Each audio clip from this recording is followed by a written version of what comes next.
আসসালামু আলাইকুম, আমন্ত্রণ চ্যানেল সংবাদে সঙ্গে আছে হৃদয় হোসেন। বিস্তারিত সংবাদে শুরুতেই জানিয়ে দিচ্ছি fresh full cream milk powder সংবাদ শিরোনামগুলো। প্রায় 2 লাখ কোটি টাকা ঋণের উপর নির্ভর করে 5,68,000 কোটি টাকার বাজেট। করোনার কারণে অর্থনৈতিক মন্দা মোকাবেলায় নানা উদ্যোগ। করোনা সংক্রমণের জরুরি পরিস্থিতিতে স্বাস্থ্য খাতে 25% বরাদ্দ বাড়ানোর প্রস্তাব, 10,000 কোটি টাকার থোক বরাদ্দ। কিছু নিত্যপণ্য আর সুরক্ষা সামগ্রী সহ কমছে স্বাস্থ্য খাতের অনেক পণ্যের দাম। তামাক ও বিলাস সামগ্রী ছাড়াও বাড়ছে মোবাইল সেবার খরচ। বাজেটে কালো টাকা সাদা করার বড় সুযোগ। করোনাকালে ভ্যাটের আওতা না বাড়িয়ে কম আয়ের মানুষকে কর রেয়াত। করোনা পরিস্থিতিতে কৃষির উপর নির্ভরতায় কৃষি খাতে বাড়ল বরাদ্দ ও ভর্তুকি। করোনার কারণ পরিবেশ বিপর্যয় হলেও পরিবেশ খাতে বরাদ্দ কম। দেশে করোনা ভাইরাসে আক্রান্ত হিসেবে আরো 3,000-এর বেশি মানুষ শনাক্ত। 24 ঘন্টায় 37 জনের মৃত্যু। এবং Incepta hats off to the ফ্রন্টলাইনার্সে রয়েছে।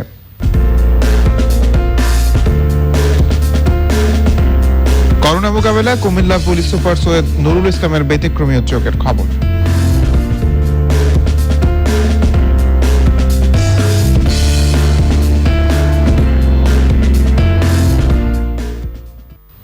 এছাড়াও সোশ্যাল ইসলাম ব্যাংক লিমিটেড বিশেষ সংবাদে থাকছে।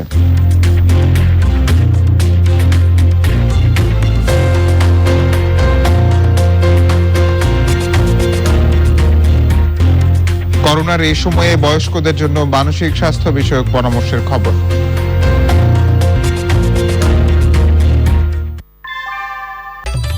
ঘরের চালের স্থায়ী সমাধান আনোয়ার সিমেন্ট শীট, সব সিজনেই ফিট। যাচ্ছি পুরো সংবাদে শুরুতেই জাতীয় বাজেট 2020-2021 প্রসঙ্গ।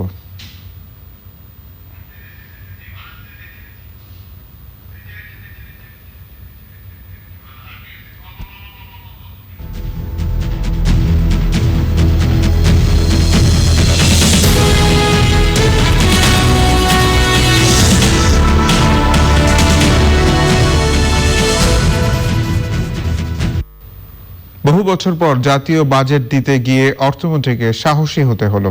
করোনা মোকাবেলায় নানা ক্ষেত্রে বাড়তি অর্থের জোগাড় করতে গিয়ে বাজেট ঘাটতি 5% বৃত্ত ভাঙার সাহস দেখাতে হয়েছে অর্থমন্ত্রী আহমদ মোস্তফা কামালকে।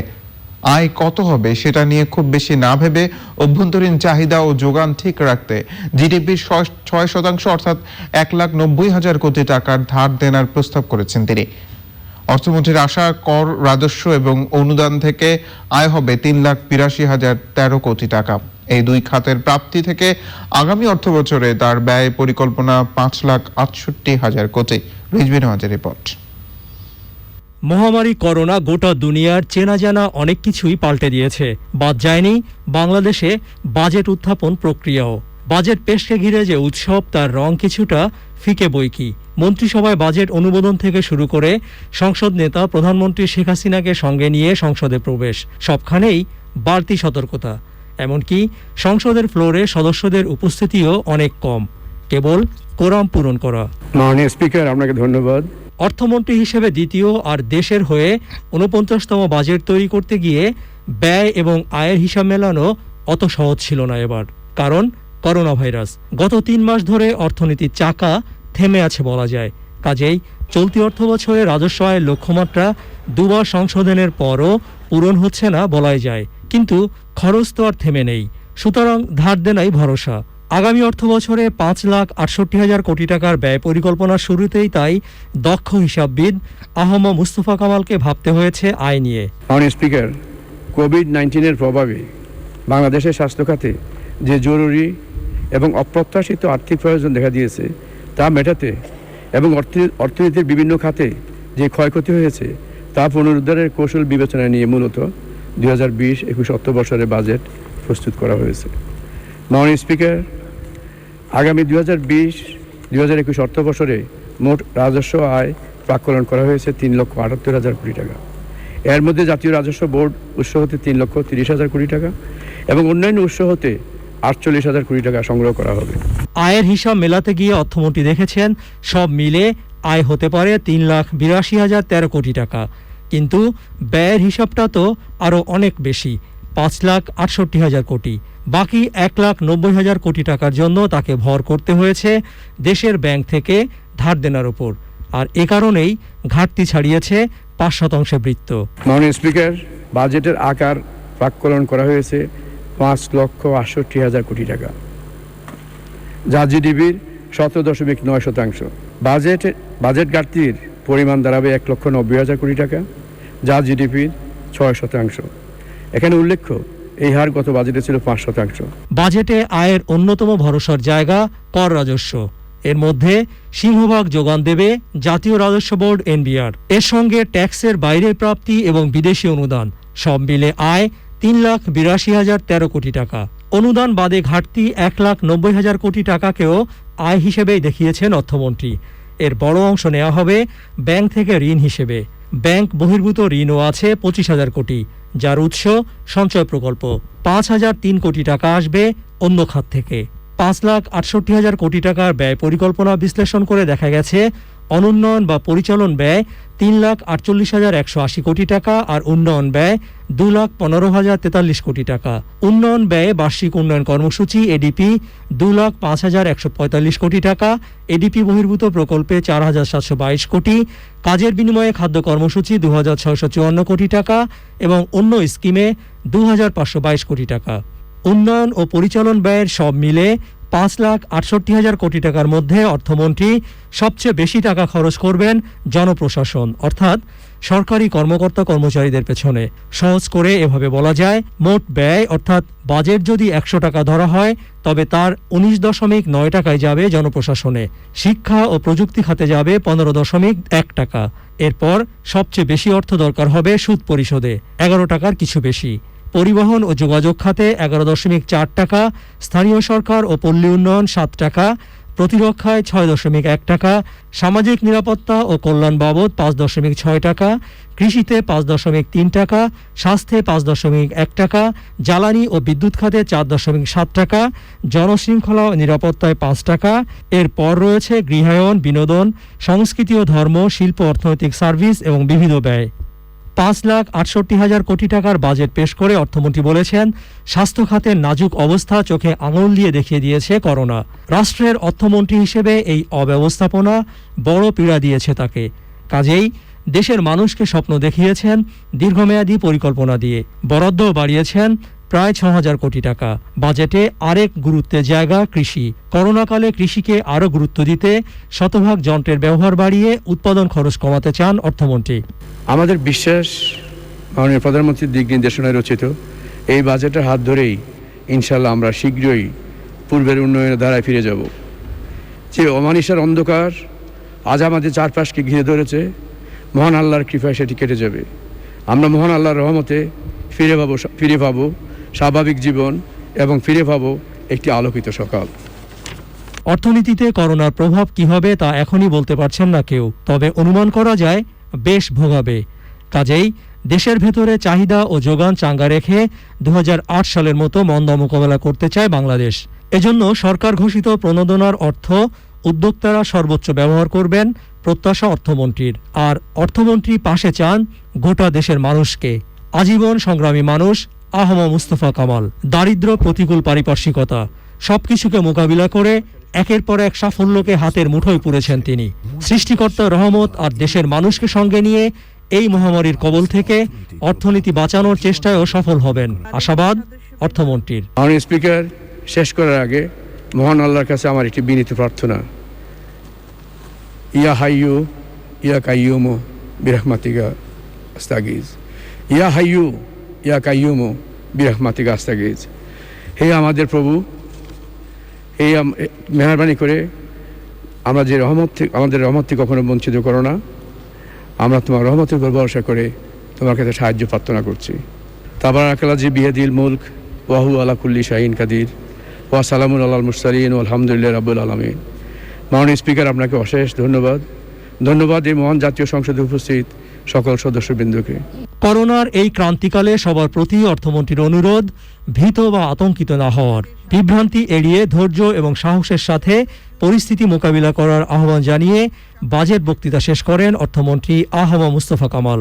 সবার জীবন মহান আল্লাহর কৃপায় আলোয় উদ্ভাসিত হোক, এই আমার কামনা।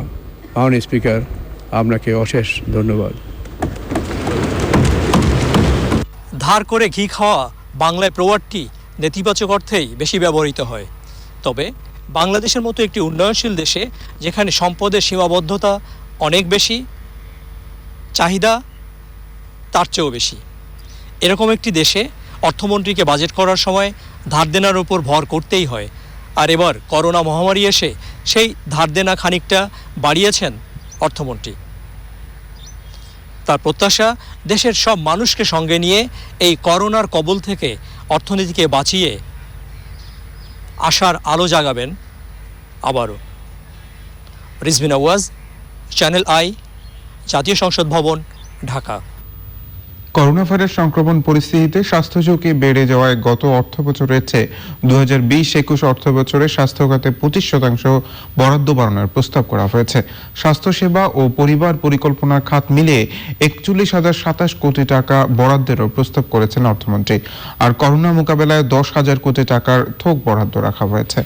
বিশ্লেষকরা বলছেন, করোনার জরুরি পরিস্থিতিতে বরাদ্দ সহ স্বাস্থ্য খাতের বরাদ্দ এবারের বাজেটে জিডিপির 1.3% হলেও সরাসরি জনমানুষের জন্য কিছু নেই। জান্নাতুল বাকে কেকার রিপোর্ট।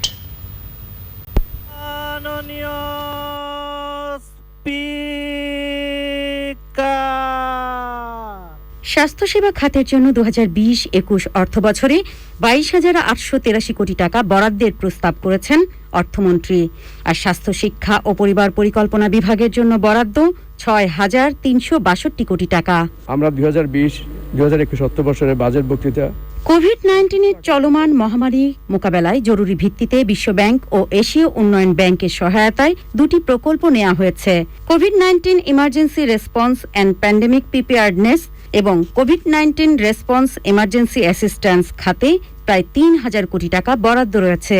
কোভিড-19 চিকিৎসায় দায়িত্ব পালনের সময় চিকিৎসক, নার্স এবং স্বাস্থ্যকর্মীদের মৃত্যুতে ক্ষতিপূরণ এবং দায়িত্ব পালনকারীদের সম্মানী হিসেবে 850 কোটি টাকা বরাদ্দ এবারের বাজেটের উল্লেখযোগ্য দিক। মাননীয় স্পিকার, কোভিড-19 প্রভাবে বাংলাদেশের স্বাস্থ্য খাতে যে জরুরি এবং অপ্রত্যাশিত আর্থিক প্রয়োজন দেখা দিয়েছে তা মেটাতে এবং অর্থনীতির বিভিন্ন খাতে যে ক্ষয়ক্ষতি হয়েছে তা পুনরুদ্ধারের কৌশল বিবেচনায় নিয়ে মূলত 2020-21 অর্থবছরের বাজেট প্রস্তুত করা হয়েছে। বিশ্লেষকরা বলছেন, গতবারের তুলনায় 2020-21 অর্থবছরে টাকার অঙ্ক সামান্য বেড়ে প্রথমবারের মতো জিডিপির 1.3% পেরিয়ে গেলেও তা মূলত হয়েছে করোনাকালীন পরিস্থিতি মোকাবেলায় জরুরি বরাদ্দ ধরেই। টাকা পেলেই চলবে না, টাকার সদ্ব্যবহার করতে হবে। টাকার সদ্ব্যবহার বলতে আমি যেটা বুঝি, আমাদের স্বাস্থ্য মন্ত্রণালয়ের দুর্নীতি একেবারেই বন্ধ করতে হবে। দুর্নীতি বন্ধ করার সাথে সাথে management of the money and management of the hospital system, এই দুটোকে যদি ঠিক না করতে পারি তাহলে স্বাস্থ্য ব্যবস্থার উন্নতি হবে না। 3,515 কোটি টাকার এই যে বৃদ্ধিটা, এই বৃদ্ধিটা মূলত আমরা দেখতে পাচ্ছি এই যে দুটো প্রজেক্ট, যেটা কোভিড কেন্দ্রিক দুটো প্রজেক্ট, বাজেটের যে মূলধারার যে বাজেটের যে অংশটা সেখানে তেমন পরিবর্তন হয়নি।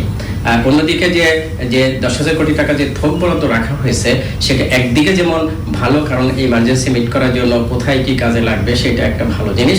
অন্যদিকে সেটা হলো যে থোক বরাদ্দের অর্থ ব্যয় নিয়ে অনেক সময় নানা ধরনের কারচুপির সম্ভাবনা থাকে।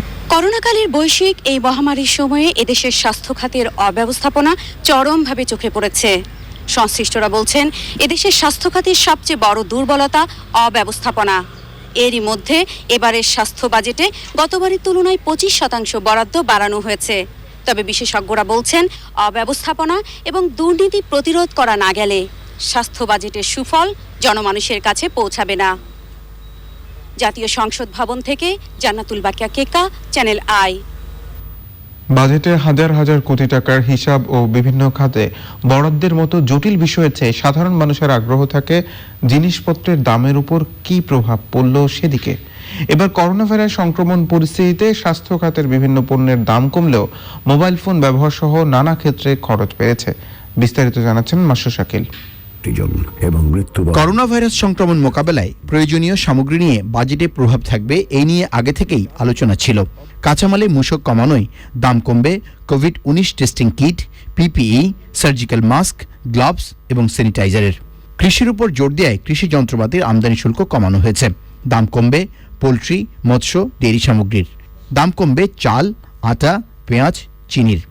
দেশি মোবাইল ফোন, দেশি মোটরসাইকেল ও গাড়ি, দেশি রেফ্রিজারেটর, এয়ার কন্ডিশনের। দাম কমবে স্বর্ণেরও। দরিদ্র জনগোষ্ঠীর কথা বিবেচনা নিয়ে পাউরুটি, বনরুটি, হাতে তৈরি বিস্কুট ও কেকের উপর মূসক কমানো হয়েছে। দাম কমবে ডিটারজেন্ট, পাউডারেরও। দাম বাড়ার তালিকায় রয়েছে বিডি সিগারেট, ইন্টারনেট ব্যবহার, মোবাইলে কথা বলার খরচ, অনলাইন কেনাকাটা, গাড়ির রেজিস্ট্রেশন ফি, বিমান ও হেলিকপ্টার ভাড়া, শিল্প লবণ, আমদানিকৃত কয়লা, আমদানিকৃত পেঁয়াজ ও বিদেশি গাড়ির। অপরিবর্তিত থাকবে সার, বীজ, জীবন রক্ষাকারী ওষুধের দাম। Masrur Shakil, channel I, Dhaka. বিশেষ করে করোনা ভাইরাস পরিস্থিতিতে আয়ের পথ সংকুচিত হচ্ছে, কিন্তু ব্যয়ের মাত্রা বাড়ছেই। তাই উচ্চাভিলাষী কোনো বাজেট দেওয়ার উপায় নেই। তারপরও প্রয়োজনের সাথে আপোষ করেননি অর্থমন্ত্রী। বিশেষ পরিস্থিতিতে গতানুগতিক ধারার কতটা বাইরে গেছেন অর্থমন্ত্রী? অন্য বছরগুলোর চেয়ে নতুন কি এসেছে এবারের বাজেটে? বিশ্লেষণ করছেন শাকিল জেসমিন। ভূত আধার এক এসেছে পৃথিবীতে, আজ থমকে গেছে চেনা চারপাশ। ইতিহাসের বড় দুঃসময়ে মানবজাতি। করোনা ভাইরাসের প্রাদুর্ভাবে বিশ্ব অর্থনীতি বিপর্যস্ত। পাল্টে গেছে বাংলাদেশের অর্থনীতির হিসাব নিকাশও। সরকারের অতীতের অর্জন ও বর্তমান উদ্ভূত পরিস্থিতিকে সমন্বয়ের মাধ্যমে বাজেট তৈরি করেছেন অর্থমন্ত্রী। কর কাঠামো বিশ্লেষণে দেখা যায়, করোনাকালে সাধারণ মানুষকে স্বস্তি দিতে ব্যক্তিশ্রেণী আয়করে ছাড় দেওয়া হচ্ছে। বার্ষিক করমুক্ত আয়ের সীমা পুরুষের জন্য 2.5 লাখ টাকা থেকে বাড়িয়ে 3 লাখ, আর মহিলা ও 65 বছরের বেশি বয়সীদের করমুক্ত আয়ের সীমা 3 লাখ থেকে বাড়িয়ে 3,50,000 টাকা করা হয়েছে। সর্বনিম্ন কর হার 10% থেকে কমিয়ে 5% ও সর্বোচ্চ কর হার 30% থেকে কমিয়ে 25% করার প্রস্তাব এসেছে বাজেটে। কর্মসংস্থান সৃষ্টির জন্য বিনিয়োগ উৎসাহিত করতে পুঁজিবাজারে তালিকাভুক্ত নয় এমন প্রতিষ্ঠানের কর্পোরেট ট্যাক্স 35% থেকে কমিয়ে 32.5% করা হচ্ছে। কর অবকাশ বা ট্যাক্স হলিডে সুবিধার আওতায় যুক্ত হয়েছে আরও 6টি খাত। বাজেটে অপ্রদর্শিত অর্থ বা কালো টাকা সাদা করার বড় সুযোগ থাকছে। 2020 সালের 1 জুলাই থেকে 30 জুন 2021 সালের মধ্যে আয়কর রিটার্নে অপ্রদর্শিত জমি, বিল্ডিং, ফ্ল্যাট ও অ্যাপার্টমেন্টের উপর নির্দিষ্ট হারে এবং নগদ অর্থ, ব্যাংকে রাখা অর্থ, সঞ্চয়পত্র, শেয়ার, বন্ড বা সিকিউরিটিজের উপর 10% কর দিয়ে আয়কর রিটার্ন জমা দিলে কোনো প্রশ্ন করা হবে না। এই সময়ে ব্যক্তিশ্রেণীর করদাতা পুঁজিবাজারে বিনিয়োগের উপর 10% কর দিলে এই টাকা নিয়েও কোনো প্রশ্ন করবে না আয়কর বিভাগ। অনলাইনে রিটার্ন দাখিল করলে কর রেয়াত দেওয়া হবে 2,000 টাকা। নতুন কর আরোপ না করে আওতা বাড়িয়ে আইনকানুন সহজ ও সংস্কারে বেশি গুরুত্ব দেওয়া হয়েছে বাজেটে। তবে কার ও জিপের রেজিস্ট্রেশন সহ বিআরটি এর অন্যান্য ফির উপর সম্পূরক শুল্ক 10% থেকে বাড়িয়ে 15% করা হয়েছে। চার্টার্ড বিমান ও হেলিকপ্টার ভাড়ার উপর শুল্ক 25% থেকে বাড়িয়ে করা হয়েছে 30%। ভ্যাট বিশ্লেষণে দেখা যায় আওতা তেমন একটা বাড়ছে না। তবে উচ্ছে কর রেয়াত সহ যেসব অসঙ্গতি আছে সেগুলো দূর করে সংস্কারে গুরুত্ব দেওয়া হয়েছে। মূসক বা ভ্যাটে আগাম কর শিল্পের কাঁচামালের জন্য 5% থেকে কমিয়ে 4% করা হচ্ছে। তবে বাণিজ্যিক আমদানিকারকদের জন্য তা থাকছে আগের মতোই 5%। বিশেষ করে করোনা ভাইরাস মোকাবেলায় স্থানীয় পর্যায়ে সার্জিক্যাল মাস্ক ও পিপিই তৈরি করলে ভ্যাট মওকুফ করা হয়েছে পুরোপুরি। তবে ব্যাংকে 5 কোটি টাকার বেশি আমানত থাকলে আবগারি শুল্ক বাড়ছে। বর্তমানের 25,000 টাকা থেকে বাড়িয়ে তা করা হচ্ছে 40,000 টাকা। মিথ্যা ঘোষণা দিয়ে পণ্য আমদানি রপ্তানি করলে এবং কর ফাঁকি দিলে বড় অঙ্কের জরিমানার বিধান থাকছে নতুন বাজেটে।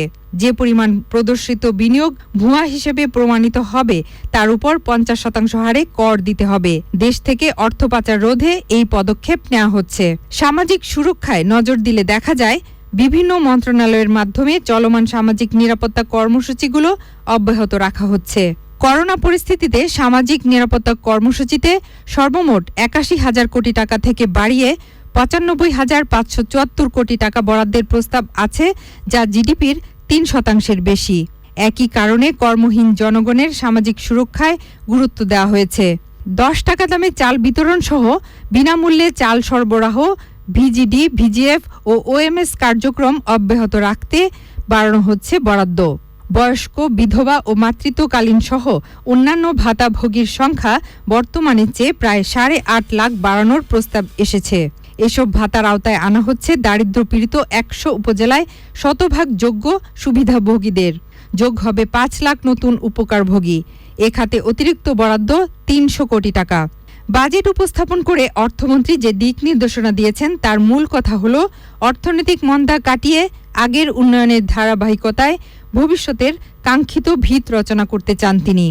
করোনা ভাইরাসের প্রভাব মোকাবেলায় এই মাস্ক যেমন সুরক্ষা দেয়, তেমনি দেশের অর্থনীতিকে বাঁচাতে প্রায় 1.25 লাখ কোটি টাকার প্রণোদনা প্যাকেজ ইতোমধ্যে ঘোষণা করেছে সরকার।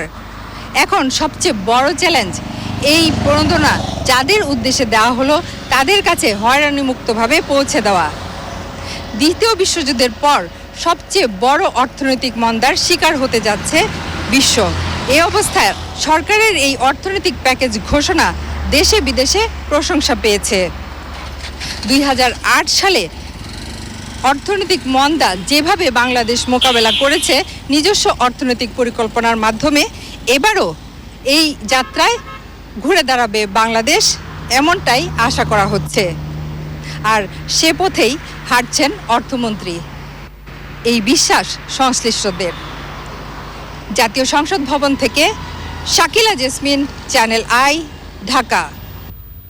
বিশেষ করে করোনাকালে দেশের অর্থনীতির মূল চালিকা শক্তি কৃষিকে রক্ষা করতে এবার কৃষি খাতে বাজেট বরাদ্দ বাড়ানো হয়েছে। কৃষিতে ভর্তুকির পরিমাণও বেড়েছে। বরাদ্দ বেড়েছে কৃষির উপখাত, মৎস্য ও প্রাণী সম্পদ খাতেও। পরাগ জিমের রিপোর্ট। অর্থনীতির মূল চালিকা শক্তি কৃষি। জিডিপিতে কৃষির অবদান 13%। কোভিড-19 অভিঘাতে কৃষিখাত ক্ষতির সম্মুখীন। আবার রেমিটেন্স ও রপ্তানি খাত ধসের মুখে থাকায় অর্থনীতি পুনরুদ্ধারে নির্ভর করতে হচ্ছে কৃষির উপরই। আবার কৃষক টিকিয়ে রাখতে পারলে খাদ্য নিয়ে সমস্যা হবে না। তাই নানা পদক্ষেপ নেওয়া হয়েছে এবারের বাজেটে। কৃষিখাতে বরাদ্দ দেওয়া হয়েছে 15,437 কোটি টাকা, যা গত অর্থবছরের তুলনায় প্রায় 2,500 কোটি টাকা বেশি। কৃষিতে ভর্তুকির পরিমাণও বেড়েছে। 1,400 কোটি টাকা ভর্তুকি বাড়িয়ে 9,500 কোটি টাকা কৃষি ভর্তুকি ঘোষণা করেছেন অর্থমন্ত্রী। বাংলাদেশ ব্যাংকের মাধ্যমে কৃষি পুনঃ অর্থায়ন স্কিমে 5,000 কোটি টাকা বরাদ্দ রাখা হয়েছে। অর্থনীতিবিদ আতিউর রহমান মনে করেন, এই বাজেটে করোনা মোকাবেলায় বেশ কিছু প্রশংসনীয় পদক্ষেপ নেওয়া হয়েছে। কৃষি ও কৃষকের স্বার্থেও রয়েছে নানা উদ্যোগ।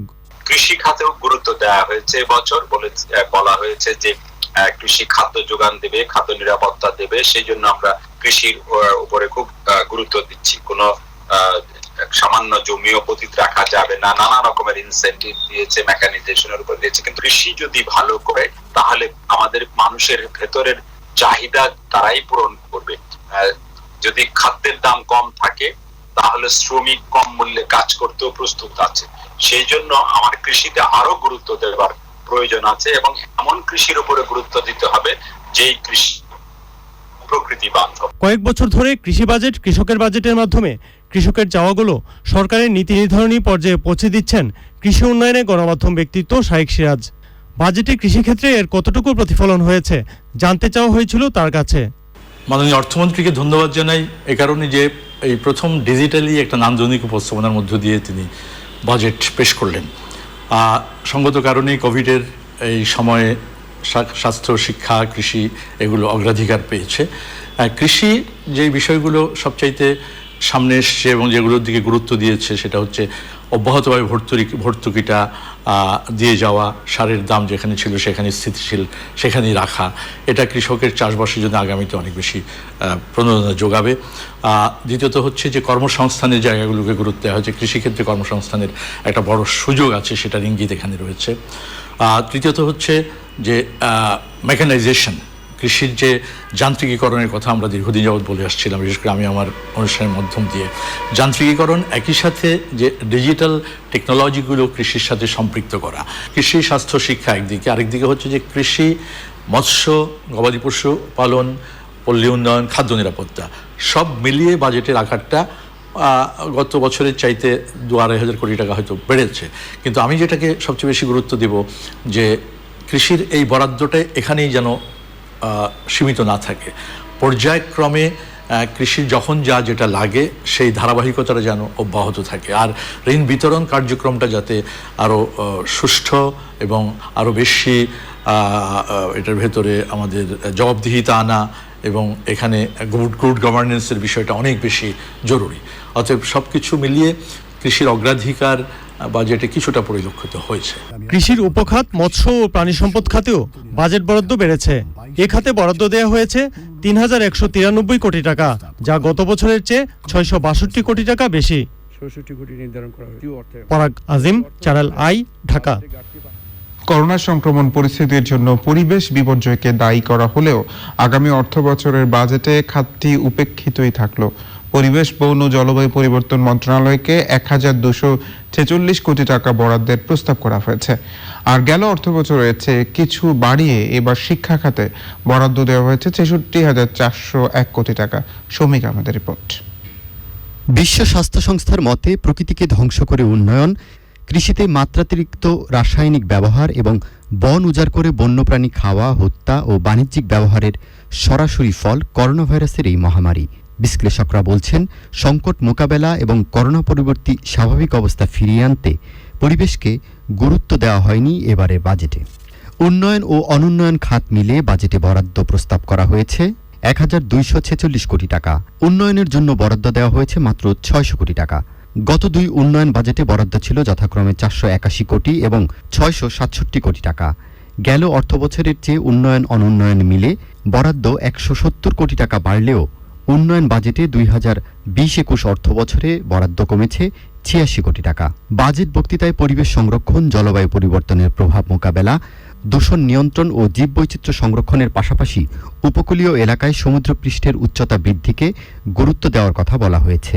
এবারের বাজেটে যে প্রস্তাব রাখা হয়েছে পরিবেশ, বন ও জলবায়ু মন্ত্রণালয়ের জন্য মোট বরাদ্দ বাজেট হচ্ছে 1,246 কোটি টাকা, যা আমি বলবো খুবই নগণ্য আমাদের এখনকার যে পরিস্থিতি তাকে সামাল দেওয়ার জন্য। কারণ কোভিড-19 কিন্তু বুঝিয়ে দিয়েছে স্বাস্থ্য এবং পরিবেশ পাশাপাশি এবং এই দুটো অঙ্গাঙ্গিভাবে জড়িত এবং এই দুটো জায়গায় কিন্তু সমানভাবে কিন্তু নজর দিতে হবে এবং জোর দিতে হবে। সেখান থেকে আমি বলবো স্বাস্থ্য খাতে যেমন এবার একটু ভালো বরাদ্দ রাখা হয়েছে, তেমনি এই পরিবেশ, বন ও জলবায়ু মন্ত্রণালয়ের জন্য একটি ভালো বরাদ্দ দেওয়া উচিত। আর না হলে আমরা কিন্তু এই পরিবেশ প্রকৃতিকে ভালো রাখতে পারবো না, এবং পরিবেশ প্রকৃতি ভালো না থাকলে স্বাস্থ্য খাতও কিন্তু ভালো থাকবে না। তো সেই ক্ষেত্রে আমি মনে করি যে অর্থ মন্ত্রণালয় আরও ভেবে দেখবেন এই বরাদ্দ কিভাবে বাড়ানো যায়, এবং সেখানেই কিন্তু আমরা একটা বেটার সলিউশন পেতে পারি যদি বরাদ্দটা ভালো থাকে বাজেটে। এবং সেটা আমি মনে করি যে অবশ্যই এবার এই বাজেটে সেটা কনসিডার করা উচিত। এক ধাপ পিছিয়ে এবারের বাজেটে তৃতীয় সর্বোচ্চ গুরুত্ব দেওয়া হয়েছে শিক্ষাকে। প্রাথমিক ও গণশিক্ষায় দীর্ঘ ক্ষতি পুষিয়ে নিতে অন্তর্ভুক্তিমূলক ও সমতাভিত্তিক প্রাথমিক শিক্ষা নিশ্চিত করা এবং ইন্টারনেট সংযোগ ও মাল্টিমিডিয়া ক্লাসরুম তৈরির পরিকল্পনা করা হয়েছে। প্রাথমিক ও গণশিক্ষায় বরাদ্দ 24,940 কোটি টাকা। চলমান অবকাঠামো উন্নয়ন এগিয়ে নেওয়া, প্রযুক্তি শিক্ষা ও উচ্চশিক্ষায় গবেষণা ও শিক্ষার গুণগত মান উন্নয়নে জোর দেওয়ার কথা বলা হয়েছে এবারের বাজেটে। মাধ্যমিক ও উচ্চশিক্ষায় প্রস্তাবিত বরাদ্দ 33,117 কোটি টাকা। আর কারিগরি ও মাদ্রাসা শিক্ষায় 8,344 কোটি টাকার প্রস্তাব করা হয়েছে। করোনা পরিস্থিতির কারণে সামাজিক দূরত্ব বজায় রাখার কৌশল হিসেবে 17 মার্চ থেকে বন্ধ রয়েছে সব ধরনের শিক্ষা প্রতিষ্ঠান। এ কারণে শিক্ষা প্রতিষ্ঠানগুলো অনলাইন শিক্ষা কার্যক্রমের দিকে ঝুঁকছে। তাই আসছে অর্থবছর হবে শিক্ষা খাতে প্রযুক্তির ব্যবহার বাড়ানোর বছর। Shoumik Ahmed, channel I, Dhaka. Corona ভাইরাসের কারণে বর্তমানে যে সংকট চলছে তা মোকাবেলায় বাজেট তৈরি করা হয়েছে বলে মন্তব্য করেছেন আওয়ামী লীগের যুগ্ম সাধারণ সম্পাদক মাহবুবুল আলম হানিফ। অন্যদিকে বিএনপি স্থায়ী কমিটির সদস্য আমির খসরু মাহমুদ চৌধুরী বলেছেন, বাজেটে জিডিপি এবং রাজস্ব হার অনুযায়ী যে প্রবৃদ্ধির লক্ষ্যমাত্রা নির্ধারণ করা হয়েছে তা প্রতারণার শামিল। বাজেটে এটা এই দুর্যোগকে মোকাবেলা করে আমাদের অর্থনীতির চাকা সচল রাখার জন্য, আমাদের অর্থনৈতিক প্রবৃদ্ধি ধরে রাখার জন্যই সব গুরুত্ব দিয়ে বাজেট প্রণয়ন করা হয়েছে। এটা আমরা মনে করি যে অত্যন্ত দক্ষতার সঙ্গেই এই বাজেটটা প্রণয়ন করা হয়েছে। এটা অত্যন্ত সময়োপযোগী যুগোপযোগী বাজেট হিসেবে বিবেচিত হবে। যে প্রবৃদ্ধির লক্ষ্যমাত্রা নির্ধারণ করা হয়েছে সেটা দৃশ্যমানভাবেই প্রতারণার শামিল। জনগণের জীবন জীবিকা এবং মানবতার যে বিষয়টি আমি মনে করি সেটা উপেক্ষিত হয়েছে। এবার করোনা ভাইরাস প্রসঙ্গ। করোনা ভাইরাসে আক্রান্ত হিসেবে দেশে 24 ঘন্টায় আরো 3187 জন শনাক্ত হয়েছেন। এ সময় মারা গেছেন 37 জন। দেশে করোনার মোট আক্রান্ত সংখ্যা 78,052 এবং মোট মৃত্যু 1049। নিয়মিত স্বাস্থ্য বুলেটিনে করোনা মোকাবেলার স্বাস্থ্যবিধিগুলো অভ্যাসে পরিণত করার আহ্বান জানানো হয়েছে।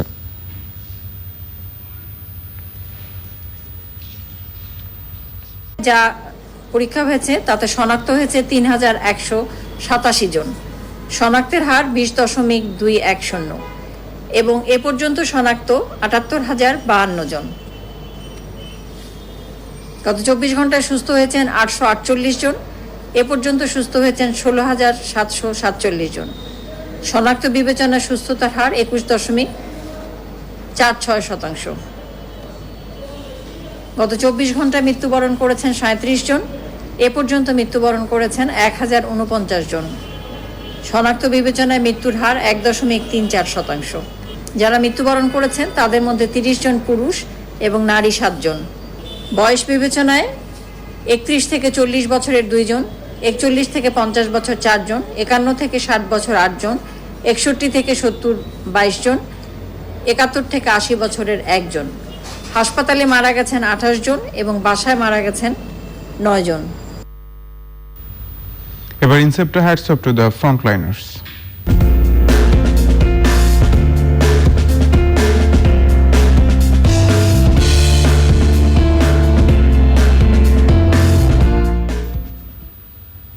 বাংলাদেশের প্রবাসী অধ্যুষিত জেলাগুলোর মধ্যে কুমিল্লা অন্যতম। করোনা পরিস্থিতির অবনতি ঘটলে এই জেলার মানুষদের সুরক্ষা নিশ্চিত করতে আগেভাগেই মাঠে নেমে পড়েন পুলিশ সদস্যরা। জেলা পুলিশ সুপার সৈয়দ নুরুল ইসলামের ব্যতিক্রমী কয়েকটি উদ্যোগের কারণে করোনা পরিস্থিতি নিয়ন্ত্রণে রাখতে অনেকটাই সফল হয়েছে স্থানীয় প্রশাসন। কুমিল্লা প্রতিনিধি আবুল কাশেম হৃদয়কে সাথে নিয়ে রিপোর্ট করছেন মুরসালিম বাবলা। চাঁপাইনবাবগঞ্জ জেলার শিবগঞ্জ উপজেলার জলমাসমারি গ্রামে এক মুক্তিযোদ্ধা পরিবারে জন্ম সৈয়দ নুরুল ইসলামের। লেখাপড়া শেষে 20তম বিসিএস ক্যাডারের মাধ্যমে পুলিশ বাহিনীতে যোগ দেন তিনি। বর্তমানে তিনি প্রবাসী অধ্যুষিত জেলা কুমিল্লার পুলিশ সুপার।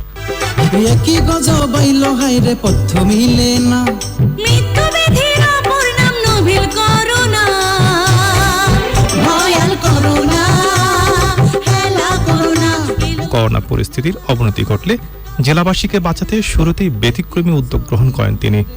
নিজের তৈরি গান গিয়ে রাত দিন ঘরে ঘরে উদ্বুদ্ধ করতে থাকেন সবাইকে। কুমিল্লা পুলিশ বলছে ডেকে বাইরে যেও না,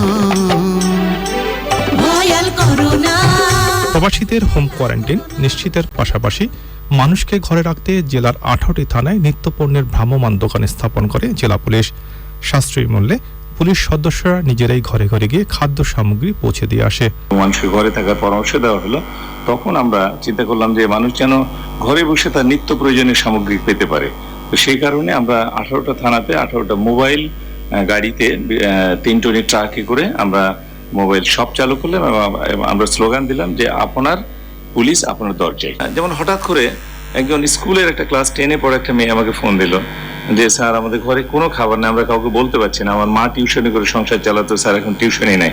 আমি সাথে সাথে আমার সার্কেল এসপিকে আমি ফোন দিলাম যে আমাদের পুলিশ লাইনে যে খাবার আছে 2 প্যাকেট খাবার নিয়ে তাকে দিয়ে এসো। 2 প্যাকেট খাবারে তার 15 দিন হয়ে যায়। নানামুখী উদ্যোগের কারণে অন্যান্য জেলার তুলনায় কুমিল্লার করোনা পরিস্থিতি আগের তুলনায় এখন অনেক ভালো। নিজেদের করোনা মুক্ত রেখে মানুষের জন্য ঝুঁকি নিয়ে কাজ করছেন এই জেলার পুলিশ সদস্যরা।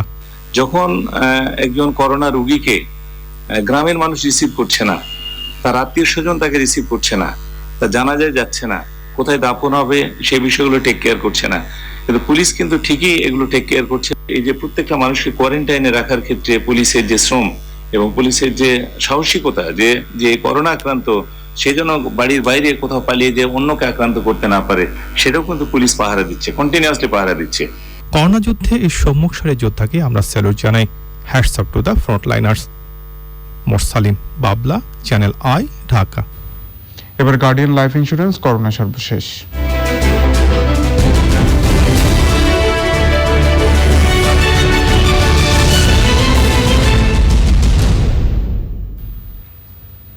আমাদের এই পর্যায়ে করোনা ভাইরাস পরিস্থিতির সবশেষ আপডেট জানাতে বার্তা কক্ষ থেকে যুক্ত হচ্ছেন তারিকুল ইসলাম মাসুম। সরাসরি তার কাছে যাচ্ছি। মাসুম, আপনি নিশ্চয়ই শুনতে পাচ্ছেন, করোনা পরিস্থিতি নিয়ে আপনার কাছে কি কি তথ্য আছে আমাদের জানান।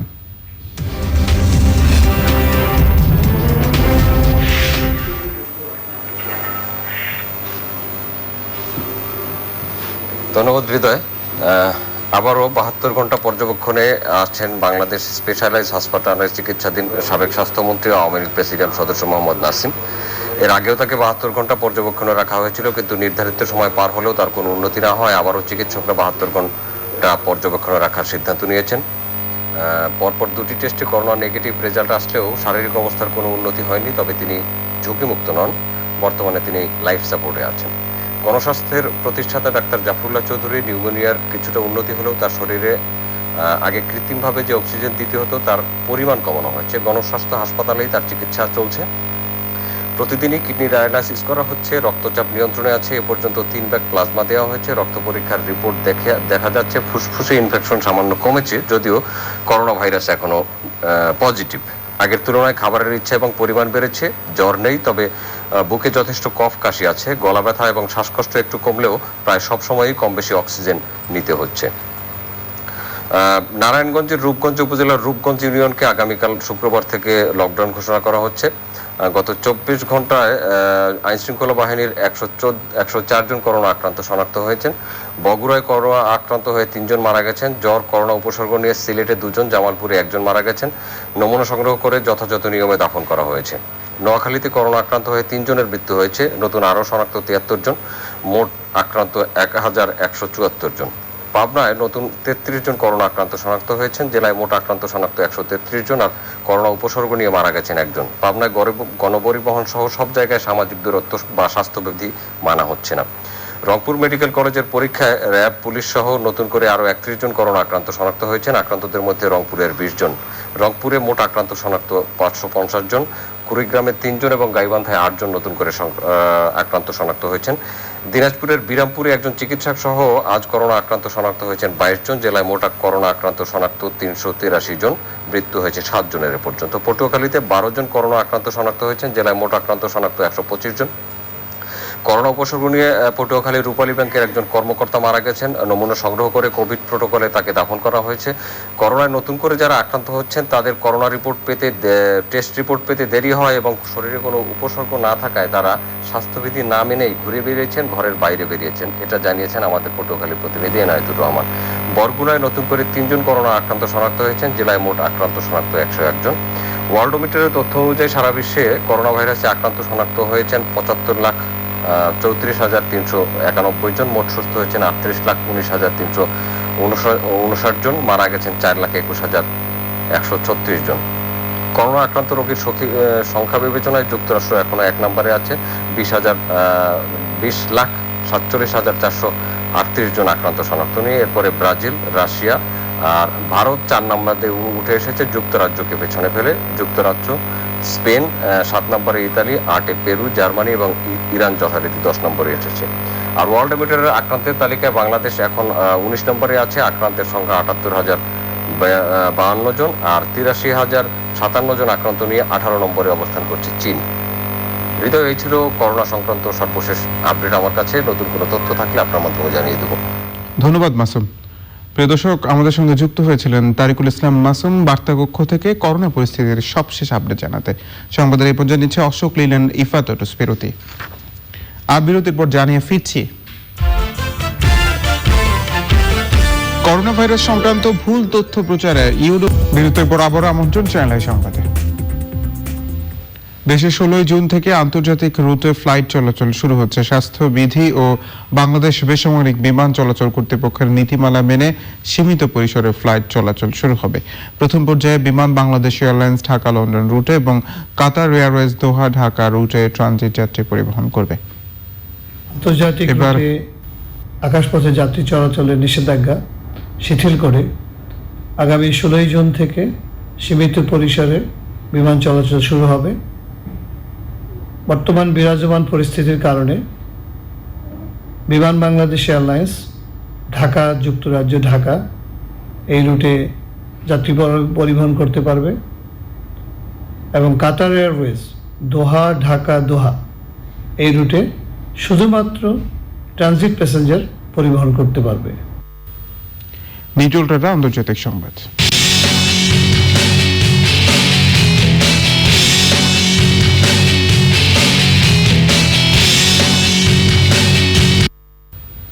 করোনা ভাইরাস সংক্রান্ত ভুল তথ্য প্রচার নিয়ে উদ্বেগ জানিয়েছে ইউরোপীয় ইউনিয়ন। গুজব ছড়ানোর অভিযোগে রাশিয়া ও চীনকে দায়ী করেছে জোট। লকডাউন কিছুটা শিথিল হওয়ায় ভারতে সংক্রমণ বেড়েছে। করোনা ভাইরাস সম্পর্কে এখনো অনেক কিছু জানার আছে বলে মন্তব্য করেছে বিশ্ব স্বাস্থ্য সংস্থা। এবার সোশ্যাল ইসলাম ব্যাংক লিমিটেড বিশেষ সংবাদ।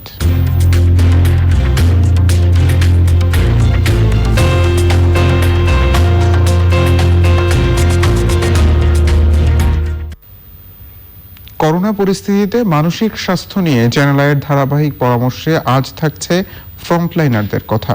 এ সময় তাদের মানসিক স্বাস্থ্য নিয়ে কথা বলেছেন জাতীয় মানসিক স্বাস্থ্য ইনস্টিটিউটের সাইকিয়াট্রি বিভাগের সহযোগী অধ্যাপক doctor Helal Uddin Ahmed.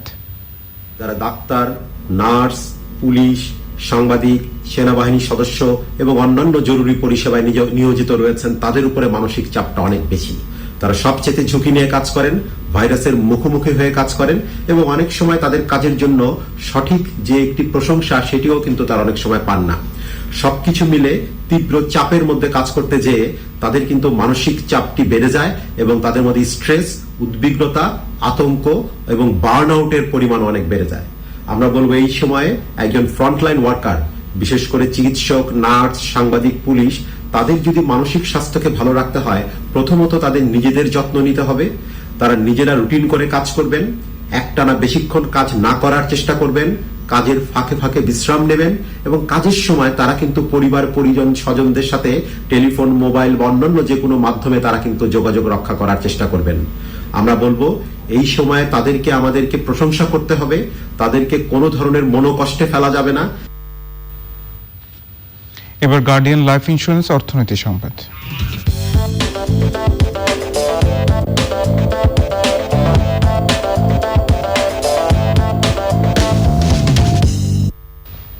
Novel corona ভাইরাসের প্রভাবে নিম্নমুখী বৈশ্বিক ভ্রমণের প্রেক্ষাপটে এর মধ্যে ক্ষতির মুখোমুখি হয়েছে বিমান পরিবহন খাত। The international air transport association IATA বলছে 2020 সালে খাতের মোট ক্ষতির পরিমাণ গিয়ে দাঁড়াতে পারে $8,400 কোটি। 290টি সদস্যের এই এয়ারলাইনের এই সংস্থার মতে 2019 সালের চেয়ে চলতি বছর বিমান পরিবহন খাতের আয় 50% কমে যেতে পারে। এবার পূবালী ব্যাংক লিমিটেড কৃষি সংবাদ।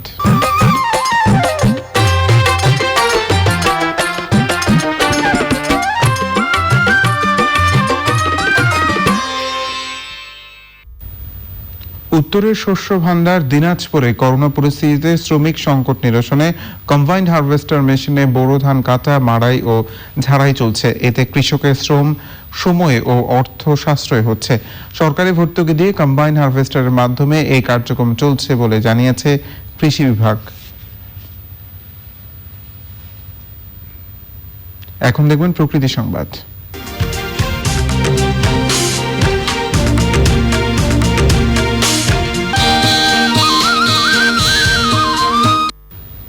অথই নীল জলরাশির বৈচিত্র্যময় প্রতিবেশ ব্যবস্থা বঙ্গোপসাগর।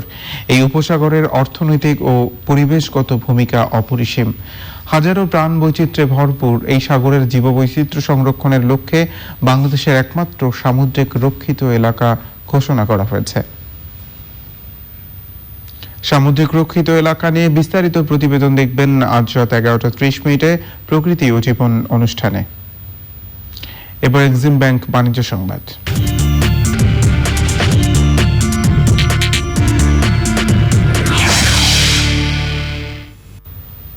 ঢাকা স্টক এক্সচেঞ্জে আজ লেনদেনের ঊর্ধ্বমুখী প্রবণতা দেখা গেছে, তবে আগের কার্য দিবসের চেয়ে ডিএসইএক্স সূচক 0.5 পয়েন্ট বেড়ে ৩,৯৬৭ পয়েন্টে দাঁড়িয়েছে। হাতবদল হয়েছে 281টি কোম্পানির 51 কোটি 10 লাখ টাকার শেয়ার ও মিউচুয়াল ফান্ড। এর মধ্যে দাম বেড়েছে 28টির, কমেছে 14টির এবং অপরিবর্তিত রয়েছে 239টি কোম্পানির শেয়ারের দাম। সংবাদে আমন ইচ্ছে অশোক লিনা নিফাত বিরতি। আর বিরতির পর জানিয়ে ফিরছি। সারা দেশে করোনা ভাইরাসে আক্রান্ত মৃতের সংখ্যা বাড়ছে। বেশ কয়েকটি জেলায় লকডাউন বাস্তবায়নে তৎপর স্বেচ্ছাসেবকরা।